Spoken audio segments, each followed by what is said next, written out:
नाज़रीन, इस वक्त इमरान खान ATC से हाई कोर्ट की जानिब इस वक्त रवाना हो रहे हैं, क्योंकि ATC से उन्हें 19 जुलाई तक ज़मानतें मिल चुकी हैं। इमरान खान के साथ उनकी अहलिया बुशरा बीवी भी उनके हमरा हैं।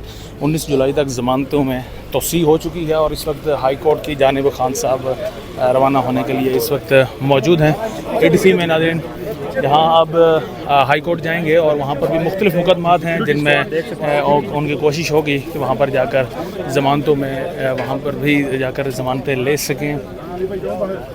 मुख्तलिफ़ मुकदमात थे आज यहाँ पर, तकरीबन नाज़रीन 7 से ज़ायद मुकदमात जिनका सामना था इमरान खान को, यहाँ पर आज पेश हुए। 19 जुलाई तक उन्हें तौसीह दी गई और अब इस वक्त इमरान खान साहब हाई कोर्ट जाने के लिए तैयार हैं। उनकी अहलिया बुशरा बीवी भी उनके हमरा हैं, वो भी इस वक्त उनके साथ हैं। उनको भी जो केसेस उन पर इस वक्त पेंडिंग हैं, जो चल रहे हैं, उन केसेस में उन्हें यहाँ पर उनकी ज़मानतों में तौसीह की गई है।